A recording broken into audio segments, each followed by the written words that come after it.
Entonces vamos a empezar por aquí hablando un poquito de lo que son las soluciones.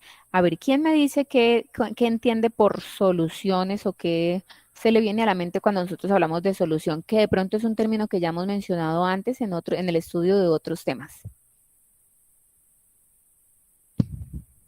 A ver, Camilo, si yo te digo, Camilo, que es una solución, ¿tú qué me dirías? Ya ahí en la imagen les estoy dando una pista acerca de la respuesta que pueden dar.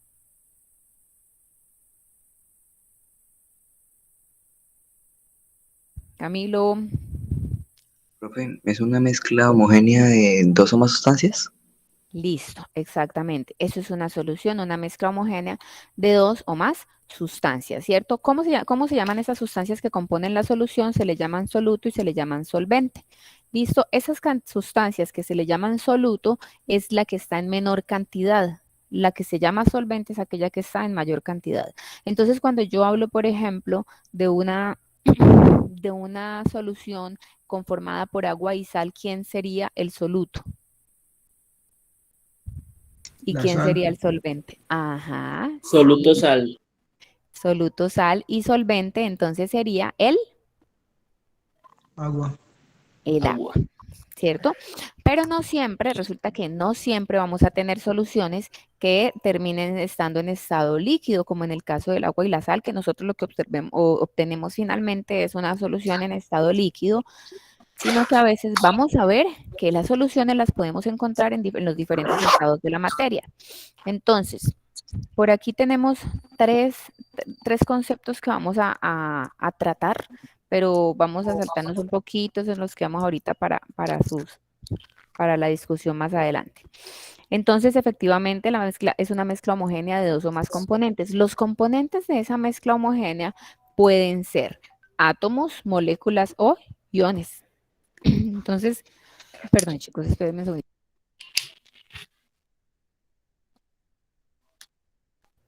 Entonces pueden ser átomos, moléculas o iones. Ahora, les decía ahorita que no Pero profe, todos súbala tantico. por aquí, no sé si ahí Sí, esté sí, bien. señora. Sí, sí, Bueno, señora. listo. Entonces resulta que estas mezclas homogéneas de dos o más componentes no siempre están en estado líquido, sino que también vamos a encontrar que algunas soluciones se encuentran en estado sólido o en estado gaseoso. ¿Listo? Em, yo no les he compartido, sí, ya les compartí el link. Me preocupa es que se me afanen por entrar a la clase y no me respondan. ¿Se demoraron toda la hora respondiendo la prueba o no? Yo me demoré un poquito menos. Un poquito menos, es que de pronto la están terminando todavía, entonces que no se afanen, que igual aquí estamos nosotros discutiendo un temita de escribirles aquí en el grupo de WhatsApp. Denme un segundito, muchachos. Vayan tomando nota de lo que tenemos en la pizarra y ya retomamos.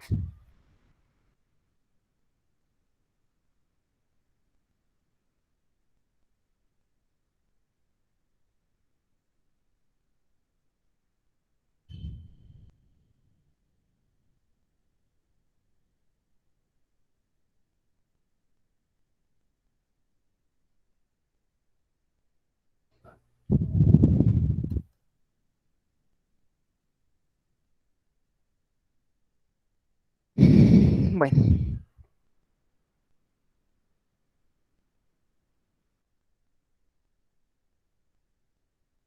listo, entonces les decía que teníamos soluciones líquidas, sólidas y gaseosas, no únicamente líquidas. Cuando tenemos ejemplos de soluciones líquidas, obviamente podemos mencionar varios.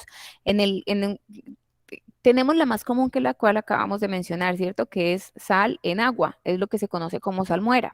Entonces, esa es un estado físico, una solución que está en estado líquido. El estado físico del solvente, que es el agua, es estado líquido. El estado del soluto es sólido, ¿cierto? Porque la sal viene en forma de granos, de cristales de sal.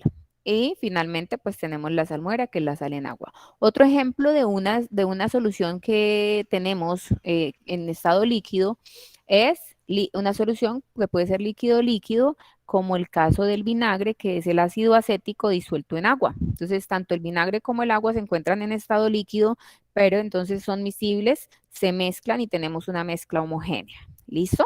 Líquido, líquido para obtener una solución líquida. Y en otras ocasiones tenemos mezclas de líquido-gas. Una mezcla líquido-gas, un ejemplo de mezcla líquido-gas es el agua gasificada que nosotros consumimos o que se consume comercialmente, que es el CO2 disuelto en agua. El CO2, que es el soluto, entonces se encuentra en estado gaseoso, se disuelve en agua, que es el solvente que está en estado líquido, y finalmente tenemos una solución líquida. Ahora, esa agua gasificada, ¿qué sucede cuando yo destapo una gaseosa o cuando destapo un refresco? Que es lo que normalmente vemos como propiedad del líquido que se está conteniendo en el envase. ¿Qué es lo que qué cambia en el momento en que yo Como destapo? ¿Qué cambia a nivel interno? la presión, ¿Qué observamos? Exactamente, ¿cierto? ¿Y eso qué genera? Que cuando yo estoy mirando la botellita, ¿qué genera? ¿Qué es lo primero que hace cuando destapamos la gaseosa? Lo primero que sucede al interior de la botella, ¿qué es? Que salen las burbujitas de gases, porque ese cambio de presión genera una alteración en esa solubilidad, ¿sí? Entonces salen las primeras burbujitas de gas y después cuando se alcanza un equilibrio ya dejan de salir, ¿sí? Entonces, pero ese es un ejemplo de un gas disuelto en un líquido. Bueno, ¿qué más podemos tener nosotros también? Tenemos soluciones sólidas en el cual el solvente es un sólido y el soluto también es un sólido. En el caso del acero, el acero que nosotros vemos en las cocinas, acero inoxidable, que es todo tan bonito en apariencia, son partículas de carbono que están disueltas en una matriz de hierro. ¿Listo? Ahora, en este caso, hierro carbono es acero, pero pues sabemos que hay diferentes tipos de acero. Por ejemplo, cuando hablamos de un acero inoxidable, cuando nosotros hablamos de acero inoxidable, el acero inoxidable no solamente es hierro carbono, es hierro carbono y normalmente trae trazas de otros, es necesario, normalmente no es necesario que para ser inoxidable traiga trazas de cromo y níquel. Cromo, níquel, molibdeno. ¿Por qué? Porque el cromo, níquel y el molibdeno son los que le dan esa propiedad al acero inoxidable de verse siempre del color plateado, ¿cierto? Si el acero no tiene estos componentes, se va a oxidar y vamos a observar el óxido de hierro marroncito, ese que nosotros conocemos, ¿cierto? Pero cuando se le agrega el cromo, níquel y molibdeno, tenemos ese acero inoxidable, que no es que no se oxide, entre otras cosas. Lo que pasa es que el óxido de cromo es un óxido que tiene la misma apariencia del material inicial cuando está recién fabricado, y ese óxido de cromo es una capa tan dura, tan dura, tan dura como cuando aplicamos un esmalte, que evita que el oxígeno siga penetrando en el hierro y siga haciendo que se oxide el material. Entonces, claro, sale el óxido de cromo, se forma, crea esa capa sobre el acero, dejándolo ver como un acero siempre plateadito, siempre como muy bien presentadito, y ese es el acero inoxidable. Entonces, es una solución sólida en la cual tenemos un solvente sólido porque la mayoría es hierro y el resto es carbono y unas tracitas a veces de otros elementos.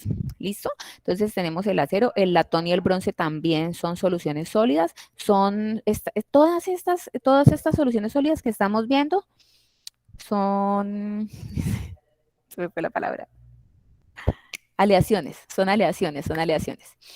Aleaciones, es decir, metal, metal. Bueno, pero ese es otro término que va ahí de la mano con los ejemplos, pero pues son mezclas de sólido sólido. También podemos tener solventes sólidos y solutos líquidos, ¿sí? Alguien dice, profe, ¿y cómo puedo disolver un líquido en un sólido? Sí, sí se puede. Ejemplo de esto, por ejemplo, la amalgama dental. La amalgama dental es una mezcla homogénea que yo veo y que es sólida, pero es Hg en plata, ¿sí? Entonces, podemos encontrar este caso también, o podemos encontrar solventes sólidos, recuerden que solvente es el que está en mayor cantidad, y solutos gaseosos. ¿Cómo se puede lograr introducir un gas en un sólido y lograr una solución homogénea? Bueno, son muy pocas, pero se puede hacer. Es el caso del hidrógeno en el paladio, cuando tenemos también hidrógeno en platino. Entonces, son algunos ejemplos poquitos, pero se puede presentar. Ahora hay soluciones que están en estado gaseoso. ¿Cuáles soluciones están en estado gaseoso? Pues aquellas que nosotros percibimos en este estado como por ejemplo, cuando tenemos un solvente gaseoso y en él se encuentra un sólido disuelto, un sólido disuelto en el gas, ejemplo es fácil, por ejemplo, el yodo en el aire, son partículas diminutas que se encuentran disueltas o dispersas, se pueden encontrar disueltas o dispersas en el aire. Otro ejemplo es la naftalina en el aire, que son partículas igual que se encuentran dispersas. Entonces vamos a tener una solución porque es una mezcla homogénea, pero el solvente, es decir, la sustancia que está en mayor proporción está en estado gaseoso y el soluto está en las partículas diminutas y sólidas, pero dispersas en el solvente. Tenemos otro caso en los cuales el soluto es un líquido y el solvente es un gas. ¿Cuándo podemos nosotros encontrar entonces un líquido disuelto en un gas? Cuando encontramos humedad en el aire, ¿sí? Porque el agua, pues, es una sustancia que a condiciones normales, digamos, está en estado líquido, pero ciertas partículas de agua pueden encontrarse en el aire y es cuando decimos, por ejemplo, que hay zonas en las cuales el aire es muy húmedo. Entonces, ese sería otro ejemplo de un tipo de solución gaseosa. La gasolina en el aire también es otro ejemplo, o hay ocasiones en las cuales tanto solvente como soluto se encuentran en estado gaseoso. El gas doméstico. Cuando yo abro la perilla del gas, sale el gas doméstico, ¿cierto? Y se me dispersa. ¿En cuál medio? ¿En dónde se me dispersa el gas? ¿En el? ¿En el qué? ¿En dónde se dispersa ese gas? ¿En el aire? En el ambiente, En el ambiente. ¿Y en el ambiente qué hay? Porque nosotros no estamos en el vacío. ¿En el ambiente qué está?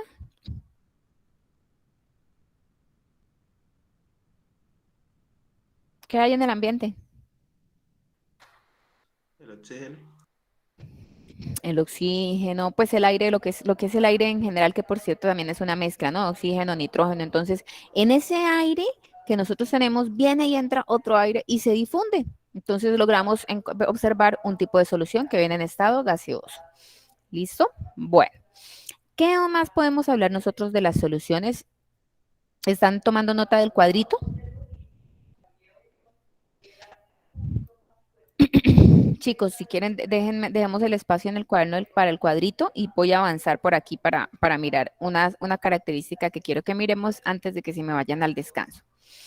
Las soluciones más comunes son las soluciones acuosas, es decir,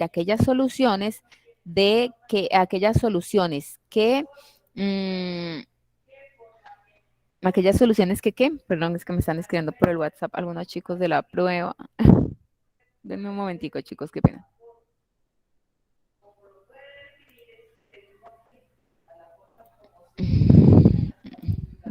Continuamos y terminamos. Las soluciones más comunes son las soluciones acuosas, es decir, aquellas soluciones donde el solvente es ¿quién? Si me dicen acuosas es porque el solvente ¿quién es? ¿El agua? El agua, ¿sí?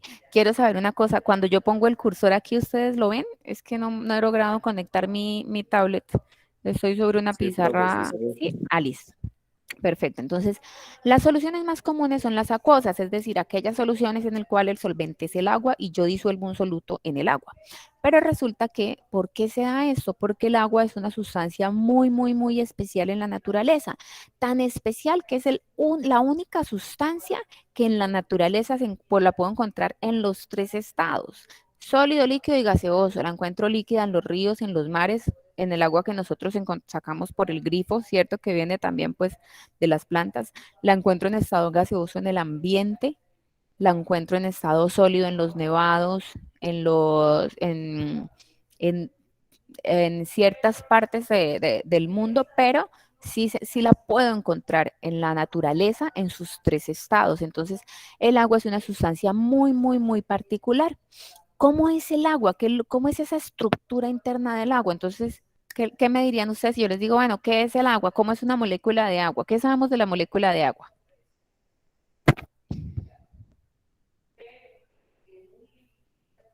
A ver, si yo le dijera, Joseph, ¿tú qué me dirías de la molécula de agua? Si yo te digo, Joseph, dime algo de la molécula de agua, ¿tú qué me dirías? Pues H2O, ¿no? ¿Qué es H2O? Sí, bueno, pues sí, esa es como la estructura base, ¿cierto? hidrógeno y oxígeno. ¿Qué más se les ocurre decir de la molécula de agua? ¿Ustedes recuerdan si la molécula de agua tiene enlaces covalentes o iónicos?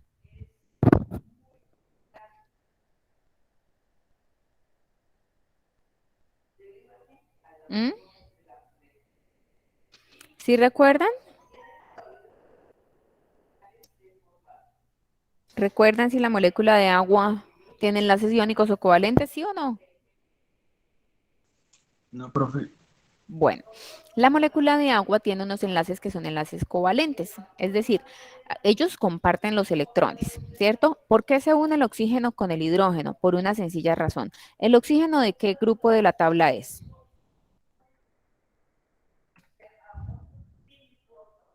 ¿Sí recuerdan, no recuerdan de qué grupo es el oxígeno?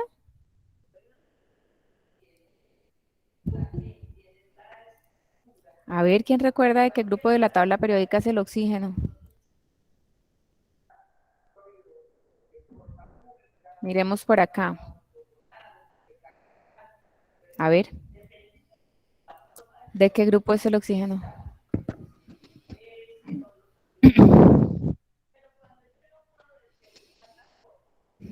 A mí se me ve borroso, profe. Se ve borroso, a ver, lo acerco por aquí más. El helio, neón, argón, criptón, xenón, radón, ¿qué grupos son? 16. Ah, el oxígeno es del grupo 6, ¿cierto? Miren, aquí está el último grupo que es el 8, que sabemos que son los que tienen el octeto completo y no buscan enlazarse con nadie porque ya tienen completa todos sus niveles de energía. Aquí está flúor, cloro, bromo, yodo, astato, que es el grupo 7, que les falta un electrón para completar su último nivel de energía y lo buscan a como de lugar. Y tenemos oxígeno, azufre, selenio, telurio, polonio, que son aquellos del grupo ¿qué? ¿El oxígeno encabeza el grupo qué? 6. El grupo 6, ¿cierto? ¿Y cuántos electrones quieren ellos para completar su último nivel de energía? ¿Cuántos quieren? Todos los átomos quieren cumplir su octeto. Acuérdense de la palabra octeto. Entonces, si ellos son del grupo 6, ¿cuántos electrones necesitan tomar para completar su octeto? 2. 2. 2, ¿cierto?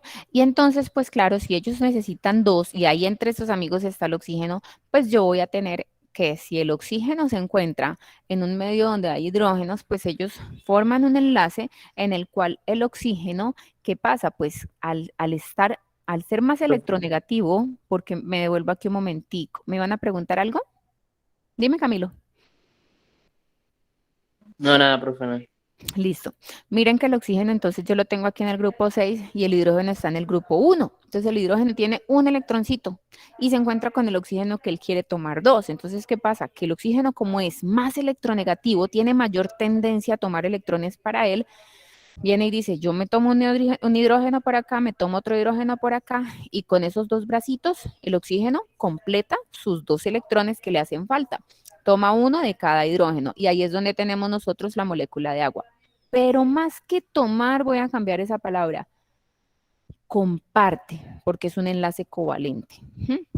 Comparte esos electrones, pero resulta, chicos, que a medida que yo voy avanzando de izquierda a derecha en mi tabla periódica, va aumentando la electronegatividad. ¿Recuerdan que la electronegatividad?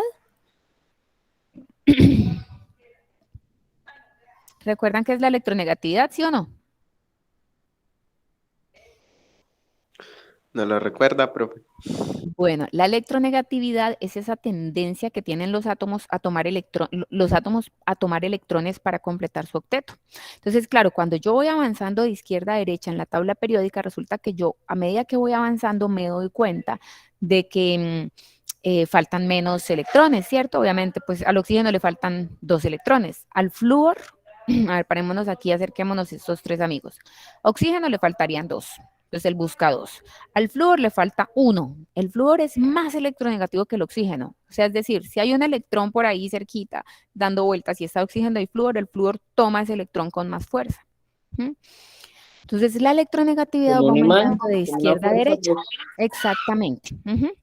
Exactamente. ¿Por qué? Porque ellos buscan estar estables. ¿Y cuándo están estables? Cuando completan sus 8 electrones en el último nivel de energía.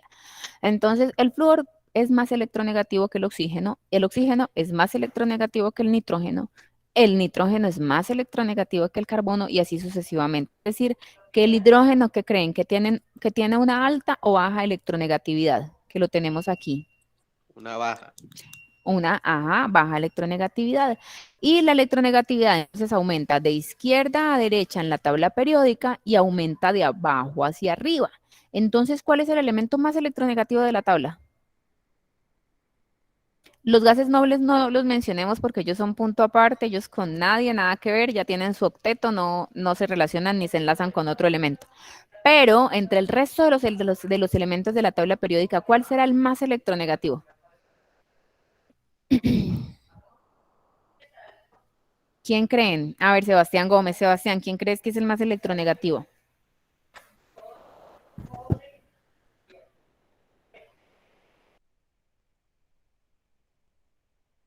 Sebastián.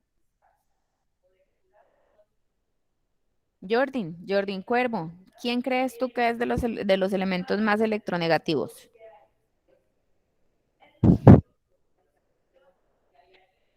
Profe, ¿lo Jordan. puedo decir? Sí, claro, Giancarlos. El flúor. El flúor. Es el elemento más electronegativo de la tabla periódica. ¿Mm? Entonces, ese elemento es es como el más dominante. Es como cuando hablamos de un elemento que es muy, muy dominante, ¿cierto? Listo, entonces, pero vamos a lo que nos interesa, que es el agua. Tengo hidrógeno y oxígeno. ¿Quién es más electronegativo? ¿El hidrógeno o el oxígeno? Según lo que acabamos de recordar. El oxígeno. El oxígeno. Entonces, cuando ellos se encuentran, ellos comparten esos electrones, pero como el oxígeno es más electronegativo, entonces hace que los electrones pasen más tiempo en el vecindario del oxígeno, ¿sí? Entonces pasa lo siguiente, que voy a tener unas moléculas de agua en las cuales tengo oxígeno, aquí que lo estoy representando con el átomo grandecito, el círculo naranja grandecito, y los hidrógenos que no son estos pequeños. Entonces el oxígeno comparte con los hidrógenos para completar sus 8 electrones. Comparte. Si fuera transfiere, sería un enlace iónico. En el enlace iónico sí se entrega el electrón, el uno gana y el otro pierde, pero aquí los comparten. Ese hecho de compartir y no transferir, porque sí hay una diferencia en electronegatividades, el oxígeno es más fuerte ¿No que me el puedo alejar hidrógeno. más la imagen?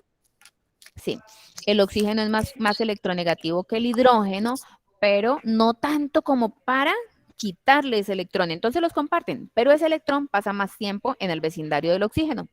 Entonces me crea esto que tengo acá, que lo representé con una letra delta y un menos, y es lo que se conoce en química como carga parcial negativa. Carga parcial negativa es eso, que hay unos electrones, que ya sabemos que son cargas negativas, que hay unos electrones que están compartiendo, pero pasan más tiempo hacia el lado del oxígeno, entonces el oxígeno se me carga parcialmente negativo. Y por aquí, pues si tengo otro hidrógeno por este lado, voy a tener otra carguita parcial negativa. Entonces, ¿qué es lo que va a pasar? Que así como el oxígeno se me carga parcialmente negativo, el hidrógeno que está compartiendo ese electrón con el oxígeno, pero que ese electrón está como más lejitos, más hacia allá que acá, entonces el hidrógeno se me carga parcialmente positivo. Eso hace que el agua tenga unos polos. Miren, porque aquí tengo unas cargas localizadas positivas, como los positivos más hacia un lado y el oxígeno, que es la carguita parcial negativa hacia el otro. Entonces, eso hace que la molécula de agua sea una molécula polar. La palabra lo dice, polar, que tenga como polos, ¿no? Concentrado lo positivo a un lado, concentrado lo negativo al otro lado. Y lo mismo pasa en todas las moléculas de agua. Miren, este hidrógeno tendría otra carguita parcial positiva, este carga parcial positiva, y el oxígeno tendría por este lado una carga parcial negativa por este hidrógeno, y aquí otra carguita parcial negativa por este hidrógeno. Y eso se repite millones y millones y millones y millones de veces en un vaso de agua, porque tengo millones de partículas. ¿Cierto? ¿Listo? ¿Hasta ahí está claro lo que les he querido decir? Sí, señora. ¿Sí? Bueno. Esta es la magia de todo lo que encierra el agua, ¿no? Resulta que cuando yo tengo muchas partículas de agua, muchas moléculas de agua, voy a tener muchas carguitas parciales positivas y muchas carguitas parciales negativas.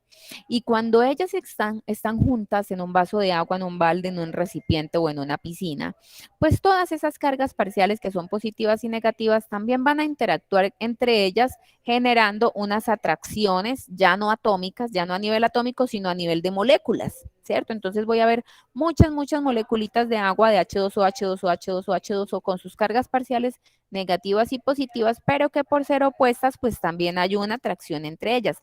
No tan fuerte como la del enlace químico, la que hay entre oxígeno e hidrógeno es más fuerte, pero pues hay unas atracciones entre estas cargas que son negativas y positivas. ¿Cómo se le llama a esa interacción entre moléculas, que ya no es entre átomos, sino entre moléculas? Entonces se le llama enlace de hidrógeno. Es muy común que se dé cuando el hidrógeno está enlazado con el oxígeno, con el nitrógeno o con el flúor, como es el caso del agua, que es H2O, o como es el caso del HF, o como es el caso del NH3. Entonces, ahí vamos a tener enlaces de hidrógeno. ¿Sí? ¿Está claro lo que les quiero decir hasta acá, chicos? ¿Sí? Camilo, Calderón, Basto. Sí, señora. Para terminar entonces, ¿qué es lo que pasa? Ya sabemos que la molécula de agua es una molécula polar, ¿cierto? Y que vamos a tener unos enlaces de hidrógeno. Ahora miremos otra partícula como es el NaCl. ¿NaCl qué es? ¿Qué sustancia es? ¿Será que sí la encontramos en la vida diaria? NaCl es cloruro de sodio. ¿Y qué es el cloruro de sodio?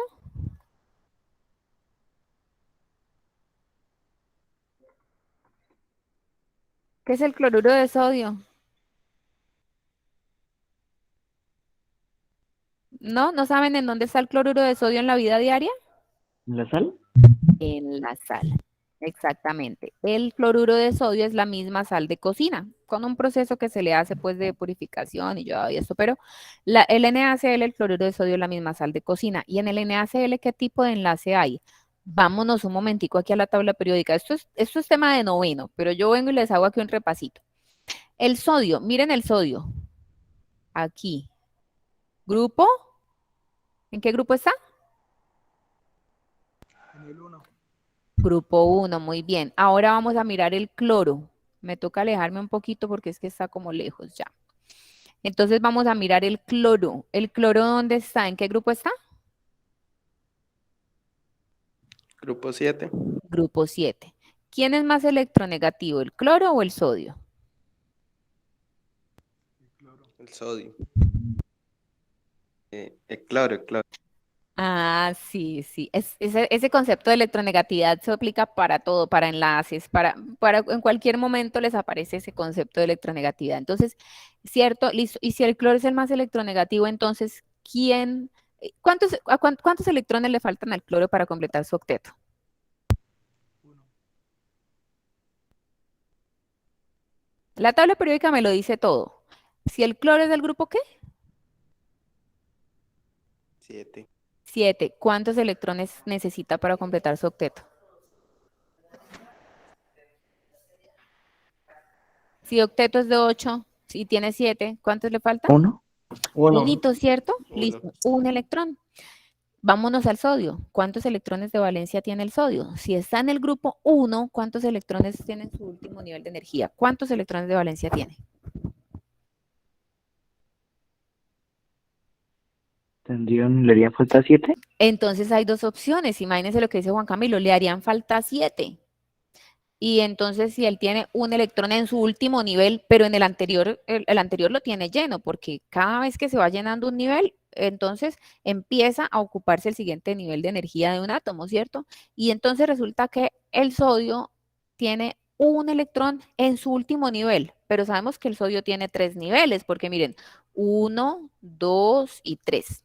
Entonces el sodio tiene ese electrón en el tercer nivel. Se encuentra con el cloro, que es más electronegativo. El cloro toma ese electrón, completa su octeto, quedando él ya con su último nivel completo, y el sodio también. ¿Por qué? Porque entrega ese electrón y el nivel anterior le quedó completo. Entonces, cuando hay transferencia de electrones, ¿cómo se llama ese enlace? ¿Cómo se le llama el enlace donde hay transferencia de electrones? Ya no están compartiéndolo. ¿Iónico? Ajá, listo, es un enlace iónico, donde el cloro toma el electrón y el sodio lo entrega. En ese orden de ideas, cloruro de sodio, Na, queda como ion positivo o negativo. Oído lo que acabamos de decir, el sodio entregó el electrón al cloro. 2 minuticos y cerramos. Esos minuticos que me estoy alargando se los doy ahorita de descanso. Entonces el sodio entrega ese electrón. ¿El sodio queda cargado como positivo o negativo?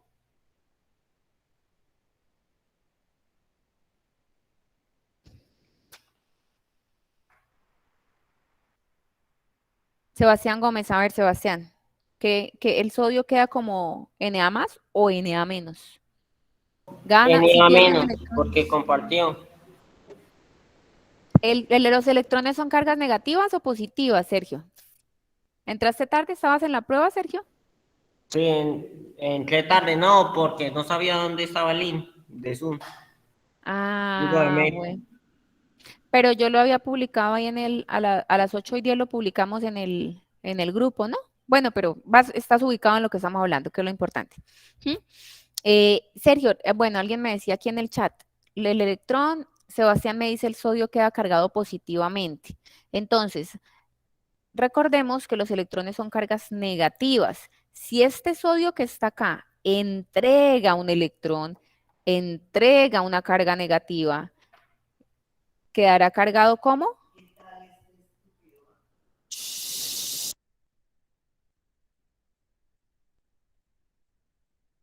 ¿Queda ¿Negativo? cargado como? Si entregó un electrón, entregó una carga negativa. Si entrega una carga negativa, ¿queda cargado como positivo o negativamente? Negativo porque era negativo, creo, ¿no? Vamos a verlo desde el otro lado. El cloro lo recibe. Positivo. Positivo. Sí, sí, porque si el cloro recibe ese electrón, el cloro lo recibe y recibe una carga negativa, el cloro se carga negativamente, por eso es Cl menos. Y el sodio que lo entregó queda cargado como, entonces lo que me decían ahorita, queda cargado positivamente, ¿cierto? Bien, Sebastián, sí. Entonces vamos a tener la siguiente situación. Me vengo por aquí, donde teníamos la red cristalina de cloruro de sodio y me encuentro con que voy a cerrar, espérame, Estelita, estoy en clase. Entonces me voy a encontrar con lo siguiente, con que tengo esta red cristalina con muchos iones de sodio, de Na+, que es el que está entregando el electrón, y muchos iones de Cl-, que es el que está recibiendo el electrón, ¿cierto? Entonces ellos son una red cristalina que están ordenaditos, muy bonitos unos sobre otros, pero Na+ y Cl-. Entonces les hago la siguiente pregunta. ¿Creen que la molécula, creen que el cloruro de sodio entonces será si es un enlace iónico, tiene polos marcados, positivos y negativos? Miremoslo por acá. Uy. Si este es el sodio y este es el cloro. Entonces es una molécula que se conoce como molécula polar, porque tengo Na+, Cl-, Na+, Cl-, repetido muchas, muchas, muchas millones de veces en una red cristalina que está ordenada como la que yo les estoy representando acá. ¿Listo? Pero entonces aquí sí tenemos. Y resulta que estos Na+, Cl- se me encuentran en agua. Cuando yo los meto en un vaso de agua, les voy a pedir un favor, profes, es que estoy cerrando.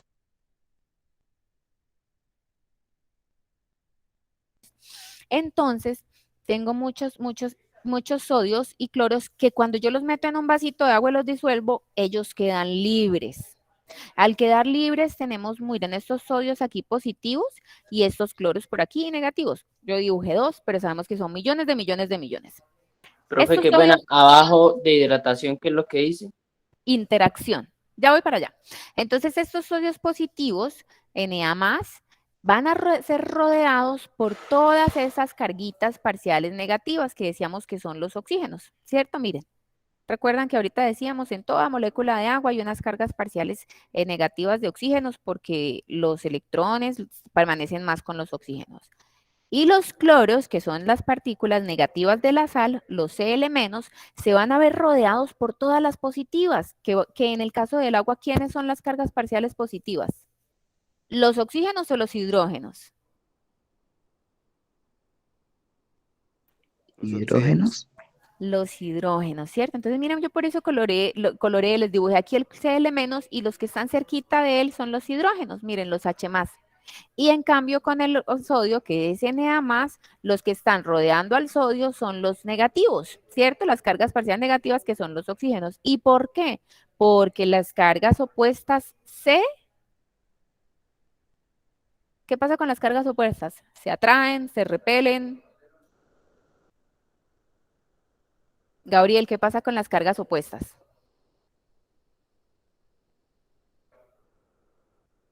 ¿Las cargas opuestas se atraen o se rechazan?